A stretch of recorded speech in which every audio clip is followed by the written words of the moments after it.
Pelindung tampan. Jika sahabat menyukai cerita ini, jangan lupa tinggalkan like, komentar dan share cerita ini ke media sosial yang sahabat punya.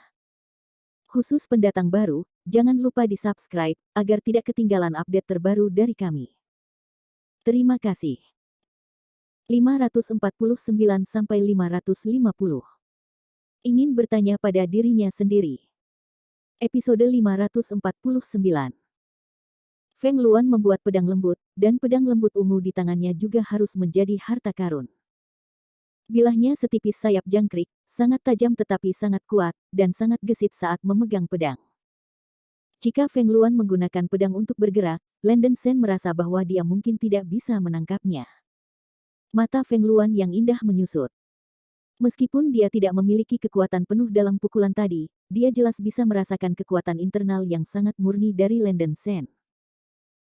Hong Yue kaget dan buru-buru berdiri di depan Landen Shen, membuka tangannya, mengertakkan giginya dan memandang Feng Luan. "Tuan, jika Anda ingin membunuh Landen Shen, bunuh Yuir dulu." Feng Luan menarik kembali pedang lembut itu, menatap tajam pada Landen Shen, dan berkata dengan dingin, "Demi Yuir, aku tidak akan mengejar ini kali ini. Jika aku berani berbicara bahasa kotor lagi, aku akan membunuhmu." Landen Shen merasa sedih untuk sementara waktu, dan dia ingin bertanya pada dirinya sendiri mengapa dia membuat bahasa yang kotor. Bukankah itu hanya mengatakan bahwa itu berbulu? Wanita ini bereaksi sangat banyak, dia memiliki sedikit kesadaran diri yang berlebihan. Dia tidak ingin membuat Feng Luan marah lagi, dan hanya diam saja. Bulan merah membuat putaran, oke, berhenti berdebat di antara kalian berdua, kontradiksi dapat secara bertahap dihilangkan. Tuan, jangan pergi terlalu jauh. Melihat Hong Yue fokus pada Landen Shen, Feng Luan merasa kecewa. Pulau Misti ini mudah tersesat. Anda dapat melihat peta terlebih dahulu. Landen Shen menggaruk kepalanya dan tidak peduli dengan wajah es Feng Luan. Dia segera mengambil peta dari lengannya dan meletakkannya di pantai. Hong Yue buru-buru melangkah maju untuk mengamati. Feng Luan tidak tertarik pada peta. Dia merasa bahwa tempat ini tidak lebih dari sebuah pulau. Bagaimana dia bisa hilang sebagai seniman bela diri tingkat menengah? Pulau Misti menutupi langit dan matahari. Ayo masuk dan keluar dengan cepat. Landen Shen segera memutuskan, di sepanjang pantai, dan menemukan titik masuk ke barat laut di pinggiran Pulau Misti, yang lebih dekat dengan lokasi di peta.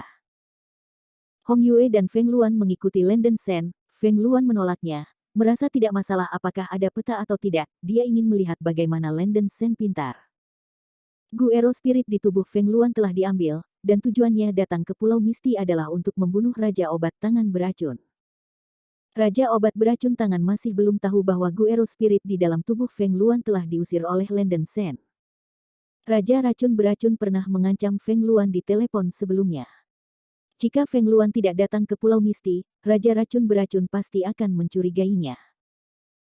Tujuan Feng Luan adalah untuk melumpuhkan Raja Racun Tangan Beracun, tetapi untungnya, Raja Racun Tangan Racun tidak tahu tentang hal itu dan mengambil kesempatan untuk membunuhnya. Ngomong-ngomong, kultivasi Poisonous Potion King sendiri juga di tengah-tengah tahap interogasi, tetapi kekuatan keseluruhannya masih tidak sebagus Feng Luan. Mereka bertiga memasuki hutan di pintu masuk, dikelilingi oleh kabut dan bayangan kabur. Landen Shen dan Feng Luan terbang melintasi hutan pada saat yang sama, dan Feng Luan masih memegang bulan merah di satu tangan, begitu cepat sehingga Landen Shen nyaris tidak bisa menyusul. Namun, tidak lama setelah mereka terbang di atas hutan, tubuh mereka tiba-tiba tenggelam, seolah-olah mereka ditindas oleh semacam kekuatan. Hah! Tiba-tiba, angin kencang bertiup. Landen Shen dan Feng Luan mendarat perlahan, melihat sekeliling, dan tiba-tiba kehilangan warna. Pemandangan di sekitarnya berubah dengan cepat, dan ketiganya tampaknya telah memasuki dunia lain. Daerah sekitarnya tiba-tiba menjadi suram, dengan angin sepoi-sepoi bertiup, suram dan mengerikan. Angin dingin terus bertiup di hutan, disertai dengan berbagai panggilan, sisi susu, yang tampaknya merupakan seruan binatang buas, desis serangga terbang, atau seruan berbagai reptil, yang mengerikan. Mereka bertiga berbalik dan melihat ke belakang, jelas ada kabut tebal di tempat mereka baru saja tiba, tetapi tidak ada kabut lagi, hanya angin dingin yang menderu. Saat ini, mereka bertiga berada di tepi sungai, dan jalan kembali telah menghilang. Seolah-olah mereka telah memasuki dunia yang berbeda. Tumbuhan di sini luar biasa tinggi dan kokoh, bahkan rumputnya panjangnya 0,5 meter, dan hutan yang dalam berkabut disertai dengan desisan berbagai serangga terbang. Seekor kumbang terbang di atas kepala Lendensen, hampir seukuran semangka. Apa yang terjadi? Hong Yue terkejut, dia dapat dengan jelas merasakan bahwa pemandangan di sini benar-benar berbeda dari barusan. Ini seharusnya berada di bawah semacam pembatasan, mirip dengan labirin. Ekspresi Feng Luan dingin, dan dia sedikit bingung, bagaimana mungkin ada tempat yang begitu aneh dalam cara duniawi seperti itu. Lendensen tidak berharap ini terjadi, dan peta yang ditinggalkan oleh ayah angkat Rose benar-benar memiliki misteri lain. Hong Yue bertanya dengan sedikit pengetahuan, lalu bisakah kita kembali? Lendensen menghibur, Yue jangan khawatir, selalu ada cara untuk kembali. Ketika mereka bertiga berbicara, serangga hijau dengan jari telunjuk penuh meringkuk di daun pohon besar di sisi kanan bulan merah. Mereka bertiga tidak memperhatikan warna tubuh dan warna daunnya. Wow! Tiba-tiba, serangga hijau di daun itu melesat ke arah bulan merah seperti kilat. Yue, hati-hati. Ekspresi Feng Luan berubah, dan dia menghunus pedang lembut di antara lampu listrik dan batu api dan menebasnya langsung pada tubuh serangga hijau. Hah! Serangga hijau itu langsung dipecah menjadi dua bagian oleh pedang lembut, dan kedua tubuh itu masih berputar-putar di tanah, membuat teriakan mendesis. Wajah bulan merah yang cantik berubah warna, apa ini? Kulit Lendensen mengeras, dan mengerutkan kening, ini adalah cacing. Sebelum Wu Xiu digigit oleh cacing ini, dia lumpuh selama 3 hari 3 malam, tetapi dia terbunuh. Serangga beracun ini diperkenalkan dalam buku-buku medis Zhang Minchen sebelumnya, tetapi itu adalah pertama kalinya Lendensen melihatnya. Ekspresi Feng Luan juga agak jelek, aku juga pernah mendengar serangga daun air. Hal semacam ini awalnya muncul di pegunungan yang dalam di penghalang Gunung Kunlun, mengapa juga di sini? Lendensen menunjukkan ekspresi serius, tidak heran bahwa pulau misti ini harus bolak-balik. Jika Anda jatuh ke tempat seperti ini, kebanyakan orang tidak ingin kembali. Jika serangga daun berlian menggigit orang biasa sekarang, orang itu mungkin mati. Feng Luan sedikit menyesalinya, dia seharusnya tidak membawa bulan merah ke tempat yang berbahaya. Dia meremehkan pulau misti, itu agak aneh, dia tidak tahu apa yang ada di kedalaman pulau. Peta Lendensen mungkin berguna untuk tujuan ini. Duduk di sini bukan masalah. Mereka bertiga memutuskan untuk pergi jauh di Pulau Misti. Lebih mudah tersesat saat melakukan pekerjaan ringan di hutan di sini. Ketiganya berjalan di sepanjang rute peta dan menemui banyak serangga beracun di sepanjang jalan, serta berbagai tanaman aneh dan berbagai makhluk tak dikenal.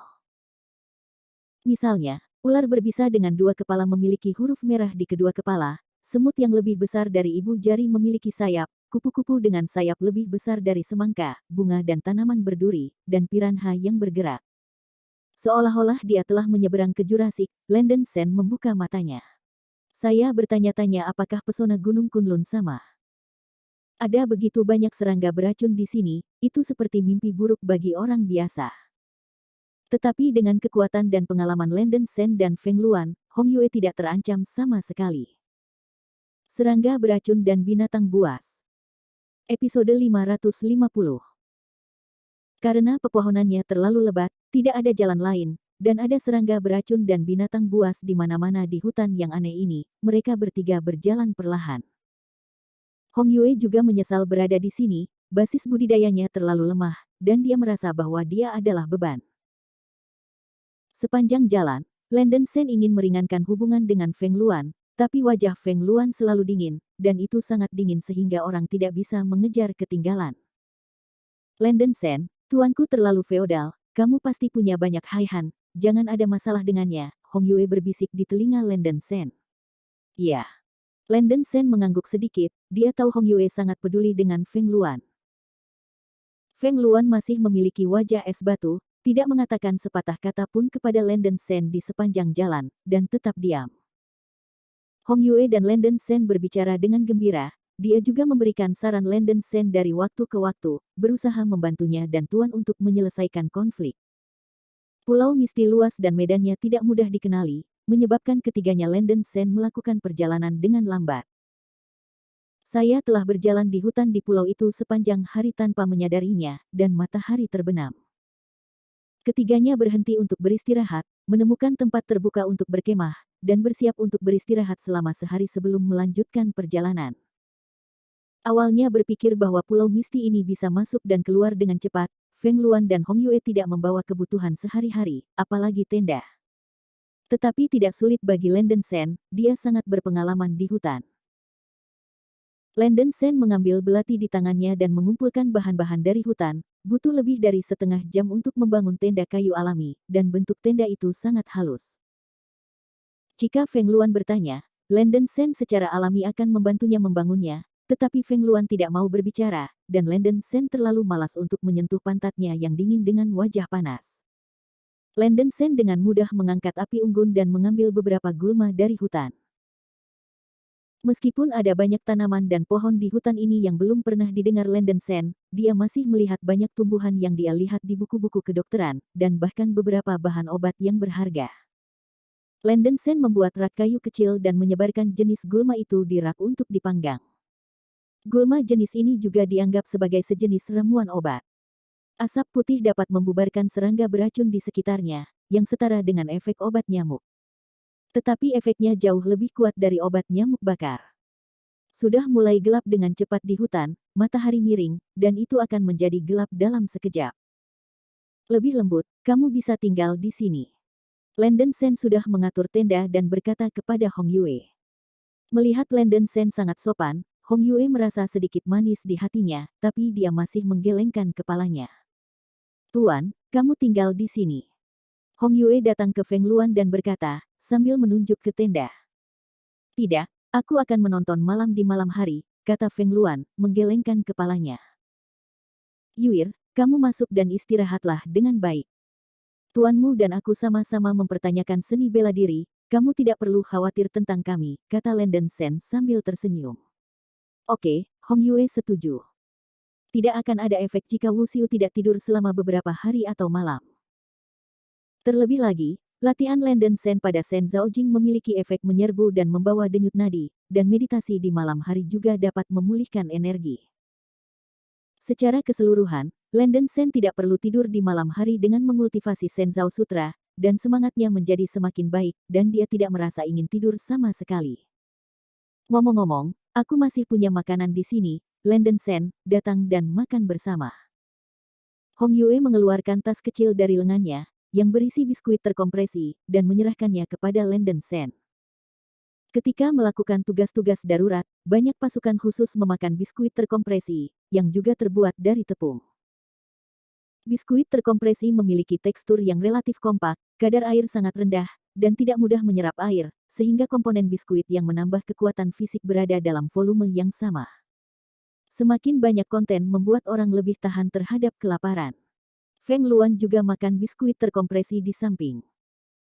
Namun, biskuit terkompresi tidak terlalu enak. Bagaimana mungkin Landen Sen malu membiarkan wanita sendiri makan makanan semacam ini?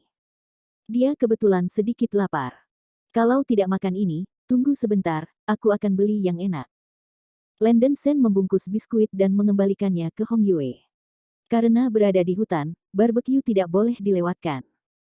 Langit hampir gelap, meskipun cahaya bulan di langit cerah, tetapi cahaya bulan tidak bisa menembus pohon-pohon mewah.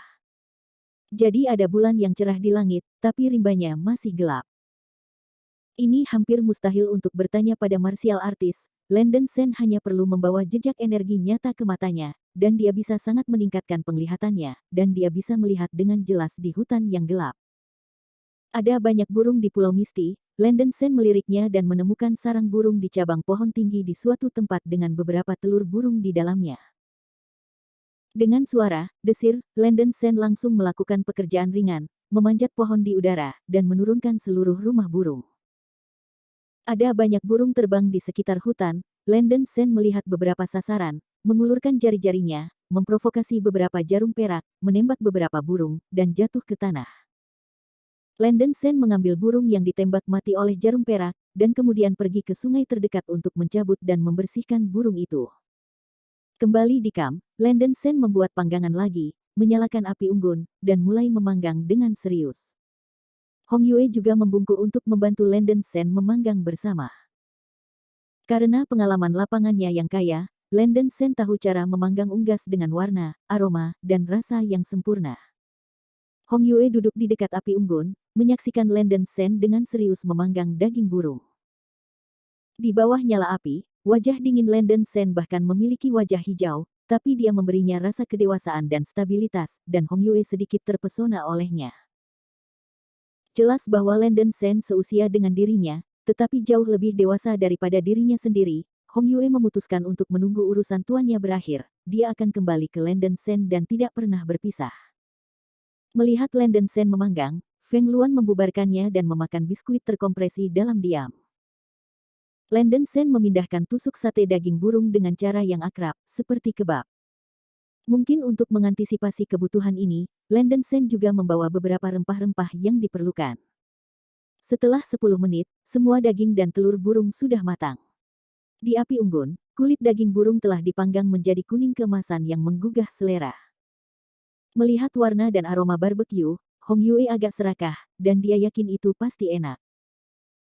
Landen Sen mulai menambahkan bumbu, dan barbeque kuning keemasan mendesis, dan aroma barbeque keluar, dan rasa harumnya sangat luar biasa. Baunya sangat harum, pasti enak, Hong Yue menelan ludah. Landen Sen menyerahkan daging burung panggang ke Hong Yue, dan berkata sambil tersenyum, yang ini dipanggang, cepat dan makanlah. Hong Yue mengambil daging burung bakar dengan gembira dan menggigitnya. Bagian luarnya dibakar dan bagian dalamnya empuk, aromanya tajam, dan rasanya luar biasa. Melihat Hong Yue dengan senang hati memakan daging burung, Landen Sen tidak bisa menahan senyum, dan mulai mencicipi daging burung. Setelah Hong Yue selesai makan, dia mengambil tusuk sate daging burung panggang dan berjalan ke sisi Feng Luan, dan menyerahkannya, "Tuan, berhenti makan biskuit, coba tusuk sate barbeque ini.